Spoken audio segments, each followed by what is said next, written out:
Good morning. Welcome to Silverside Online, our online gathering for May the 24th, 2020. I'm delighted that you're with us again, our regulars, and certainly any newbies. We're delighted to have you as well. The reading around which we will build our thoughts for this morning comes from the Gospel of Matthew, chapter 10, a little snippet out of a longer passage from a collected teaching of Jesus, Matthew 10, verses 29 through 31. Matthew 10, words from Jesus. Are not 2 sparrows sold for a penny? Yet one of them will fall to the ground apart from your Father? And even the hairs on your head are all counted. So do not be afraid. You are more value than many sparrows. Thanks so much, Patty. It's great to see you, and I hope things continue to go well for you and Jeff and Sasha.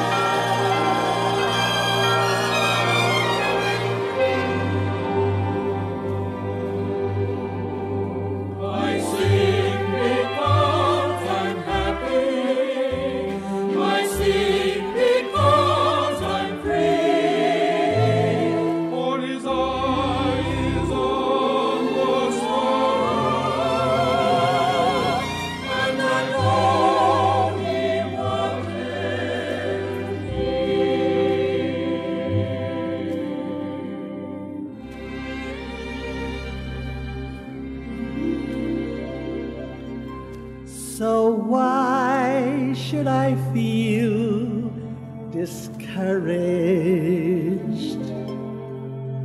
Or why should the shadows come? Why should my heart be lonely away from heaven and home, when Jesus is my portion, my constant friend is He. For His eyes on the sparrow, and I know He watches me. His eyes on the sparrow,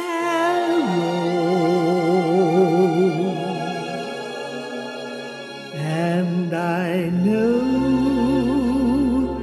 He watches me.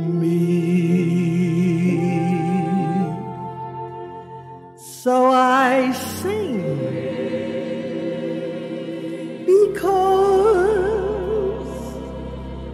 I'm happy. Oh yes, I sing because I'm free.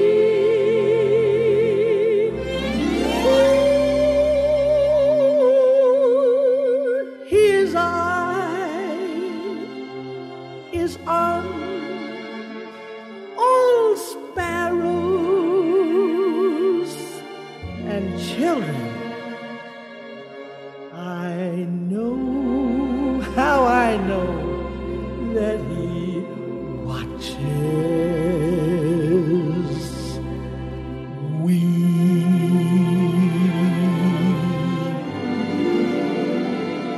And I know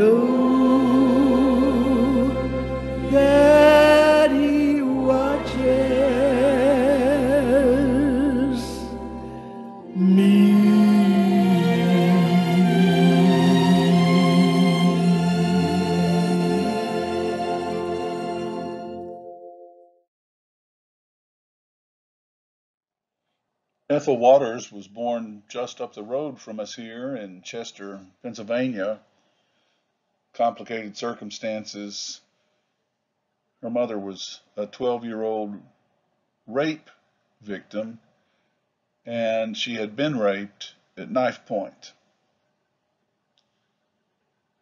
Ethel Waters remembers growing up in the slums of Philadelphia, and during her childhood years, never living in one place more than a few weeks.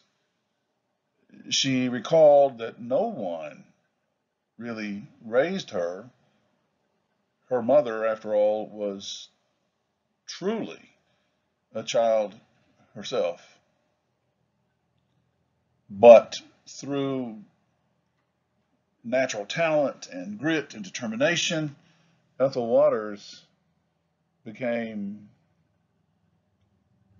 tremendously famous and recognized for her talent as a musician and as an actress.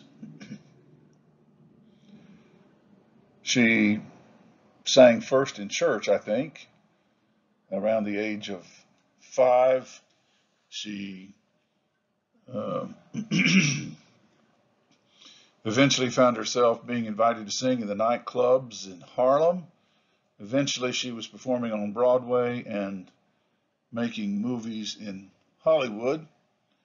She was the second African American actress to have been nominated for an Academy Award after the great Hattie McDaniel, who played Mammy in Gone with the Wind. Hattie McDaniel won the award. Unfortunately, Ethel Waters did not. But Ethel Waters had the much more involved and recognized career. Not that there's any reason to compare them. There isn't. Despite her tremendous success, she had many heartaches, pains along the way. There were things about her youth and childhood that she could never get over. She struggled with the darkness of those things for much of her life. And it was her faith that gave her reason to hope, despite what she had been through. Just because someone is doing well in terms of recognition and fame and even finances doesn't mean that everything is going well in one's heart. Where there's been true hurt, or where there's been neglect, there are long periods of time needed for healing and the right circumstances. Many people never experience those circumstances and carry the pain with them for their lifetimes. Several years ago, there was a commemorative stamp for Ethel Waters in a series of America's Greatest Singers. In her later years, having been well established as a singer and an actress, she found very few roles or invitations to perform that interested her, other than what she spent most of her time doing, and that is singing with the Billy Graham Evangelistic Association. I was lucky enough to hear her sing in person in the 1970 Billy Graham Crusade in Knoxville. This was during the crusade where Billy Graham invited Richard Nixon onto the platform, and a significant number of people booed Nixon and Graham in the crowd, and some of the instigators of the booing from the religion department of the University of Tennessee were escorted out of the stadium, and it calmed down without incident. But I witnessed this, and I didn't know what to think. I had no idea at the time of what Nixon's politics were. I was, in 1970, a sophomore, at the latest, a junior in high school. But I admired Ethel Waters so much, and had been listening to her sing on Billy Graham crusades on television since I had been a kid. My parents sometimes would watch the Billy Graham crusades. I don't ever remember seeing them paying much attention to the sermons.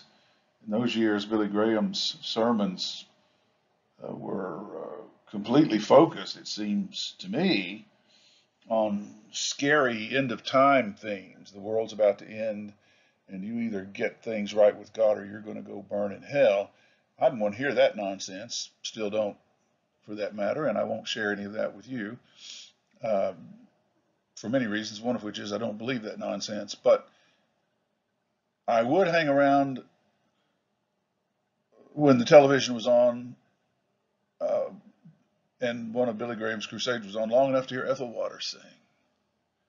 And I hoped, no matter how many times I heard her sing it, that she would sing His Eyes on the Sparrow. Because when Ethel Waters sang His Eyes on the Sparrow, and I know He watches me, I believe that. I didn't have many problems as a kid, but I thought if I did, God would be watching.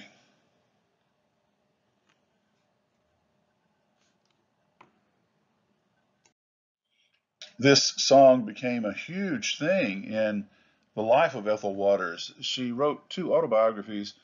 The first one, 1951, carried this title, His Eye is on the Sparrow.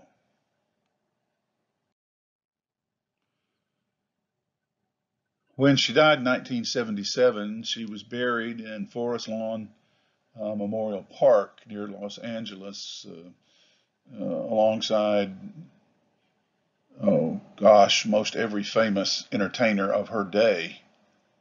I wonder how many African Americans by that point in time had been allowed to be buried there. I suppose several, but a few years earlier, I'm not sure how many. Forest Lawn Memorial Park. Notice the inscription on Ethel Waters' gravestone, and don't be surprised. His eye is on the sparrow. The words that became so important to Ethel Waters and her fans across the years and still today, a number of people have recorded this song. A number of well-known singers have recorded this song. None, I think, have been more famous, widely known performers of the song than Ethel Waters, although I believe Mahalia Jackson won some sort of national recognition for having sung the song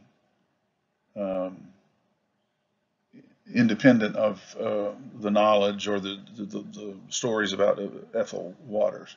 But the words to this important gospel song were written by a Canadian-American composer named Civilla Martin. She was a minister's wife, bless her heart. Her husband was a Baptist who studied at Harvard. Wow. But the Baptists lost him to the Disciples of Christ denomination. Anyway, the words that became so important in the life of Ethel Waters and to so many who listened and still listen to that song came from the hand of Civilla Martin.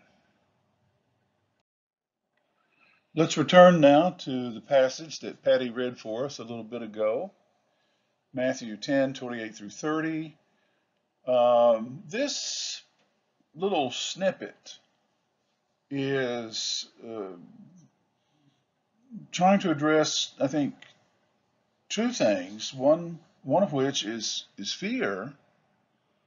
Another of which is the possibility that faithfulness will lead to separation and anonymity. You go off and you serve God and you do what that leads you to do, and you go where that takes you, and you're out in the middle of nowhere serving God. You get killed. Nobody knows. Nobody there knows you, knew anything about where you came from, who you're connected to, those kinds of things. And this is not the only place in Christian scripture where that issue comes up.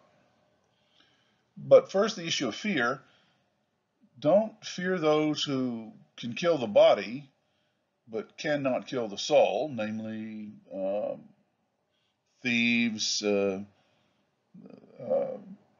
illicit governments, and so forth, but rather fear him who can destroy both soul and body in hell.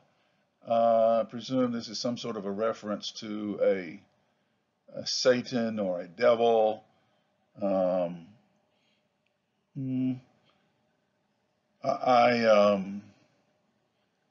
need to point out to you that the word translated hell here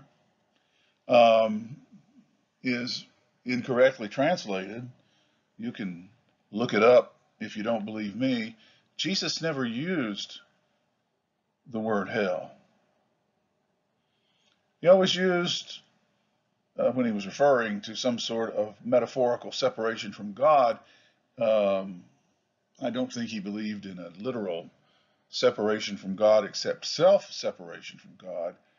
But he uses this word Gehenna, which is what the word is here, which is the big old garbage dump at the edge of town. I mentioned this during Holy Week or on Easter, where the bodies of criminals and the destitute people were often just thrown in without burial to burn with the trash. There was spontaneous combustion all the time. Fire here, fire there, awful smell if you got too close. So I think this is a metaphorical teaching. I don't think any entity can destroy the soul. I think the soul is a permanent entity. I think someone may choose to have it end its existence. Many people in Jesus' day believed that the only thing that survived after this world for the good and the bad, and I also mentioned this recently, was just a shadow of yourself.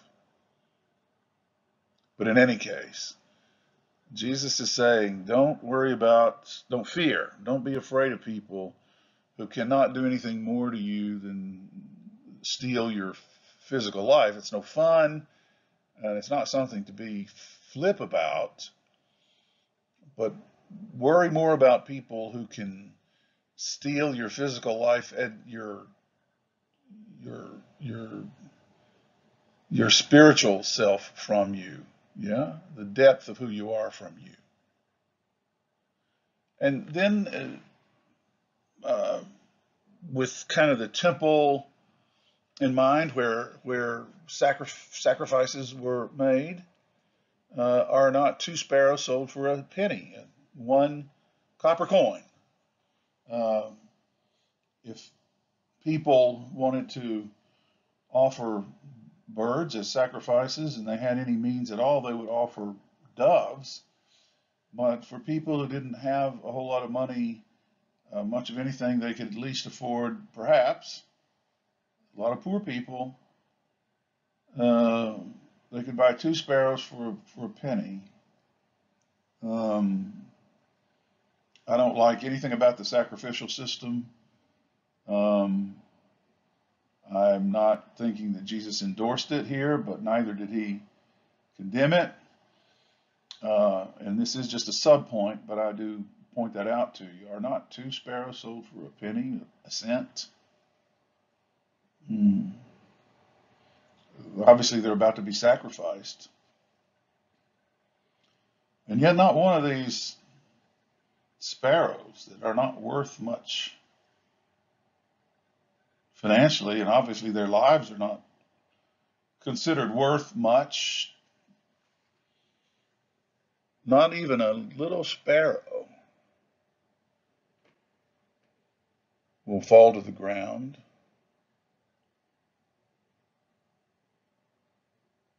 from death or having been pushed out of a nest or whatever the reason, apart from God, implied apart from God's knowledge. If you question that, Jesus gives you another support illustration. Even the hairs of your head are all counted. God knows all about you and keeps up with you in a manner that is caring and loving, which sadly does not protect us from the dangers of this world. But it does protect the soul, who we are in our essence.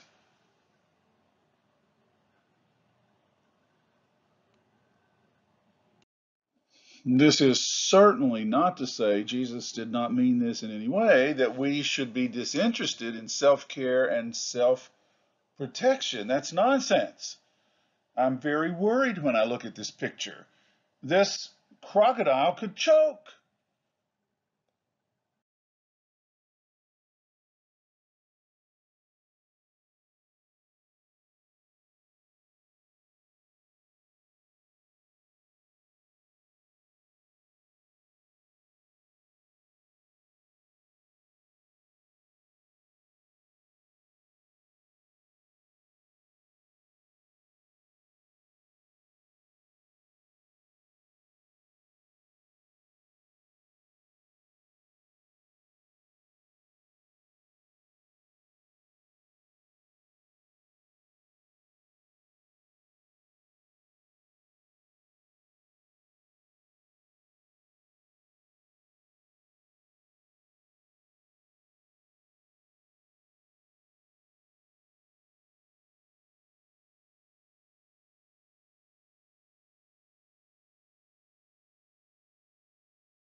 To finish up our time together today, we have a nice extra. One of the photographers in our congregation is Dr. Karen Purdy, and she's provided some pictures for this presentation. And as you are looking at the pictures, our director of music, Melissa High-Eye, will be singing. And she'll be singing, of all things, His Eye is on the Sparrow. So this is a modern rendition of the song that has been so important to today's sermonette.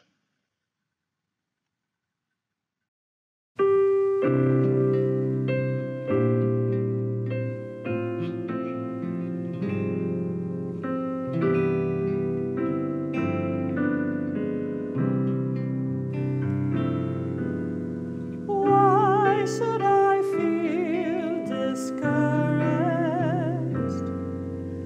Why should the shadows come?